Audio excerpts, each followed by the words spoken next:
This is just a lot of squares sewn together, but it's the colors that make a difference.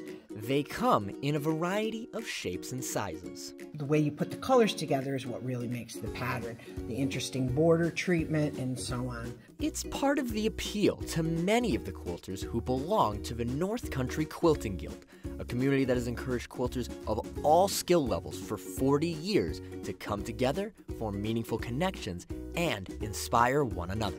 I've been a member of the Quilting Guild for about 15 years.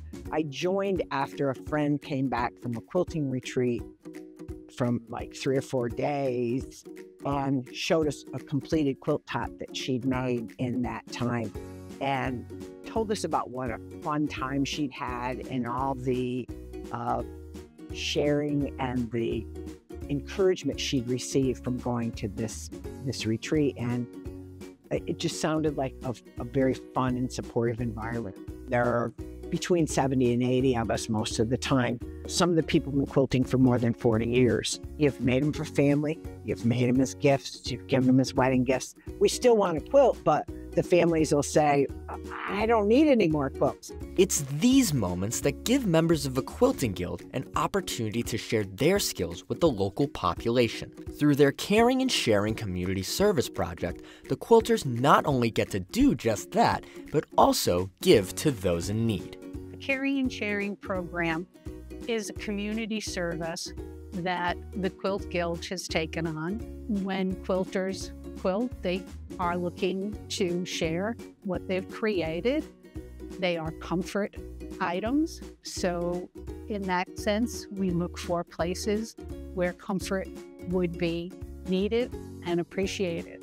A lot of times, these quilts are a project that someone has started. They wanted to try a particular pattern and they were finished with it, and thought, maybe I'll keep it, maybe I'll give it as a gift. And a lot of times they do donate them. We give to Victims Assistance of Jefferson County, we give to hospice, and we give to the Children's Home.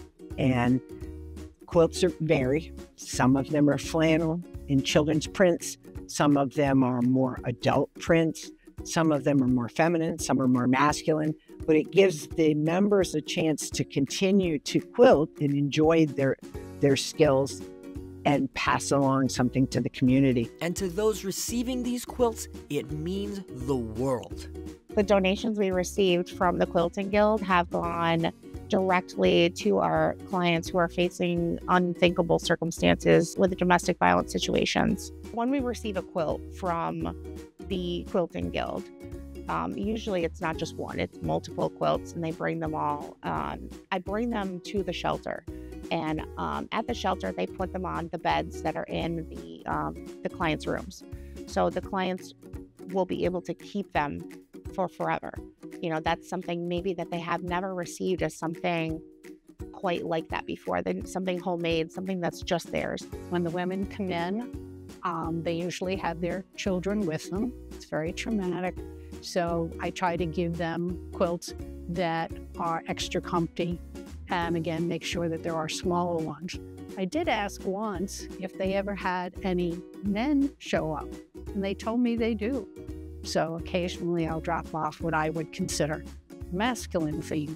All of these quilts, whether large or small, elegantly designed or comfortably layered, will find a new home and be cherished by the person who receives it. And for some, it may be just what they need to get through tough times. When you leave your home, maybe in the middle of the night, middle of the afternoon, because you're afraid or you're unsafe, you leave everything behind. Sometimes you take what you can carry in a grocery bag and you leave all your fun things behind. You leave grandma's teacup pot, or you leave your blankets and your sheets and your pillows. So have something that's mine has got to be an incredible feeling. We're giving them the ability to have a comfort item of their own, that not only that they get to keep while they're there, but they get to take that with them. Not only do the clients receive that, but like their dependent children that they have there as well. like everyone would get one that's on their beds until, obviously we run out. But that's why we just call them up and we get new ones. So they're really great about that. I think we're all proud of the caring and sharing program because of what it gives back. Our members are a very giving group of people. We put out the call for quilts to show and display for this program, and we're overwhelmed. There must be over 25. Typically, we give them at the end of the May meeting, and they're donated immediately or almost immediately. And I think that speaks to the generosity of quilters as a whole.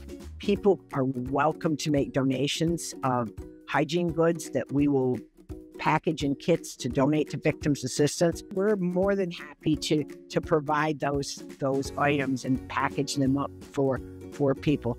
And as far as the if there are quilters out there that maybe can't join or don't want to join, we're welcome to take the quilts off their hands and pass them along to the victims' assistance or hospice or children's home. It doesn't matter how they get to us. We're happy to have them join us. In Watertown for WPBS Weekly, I'm Luke Smith.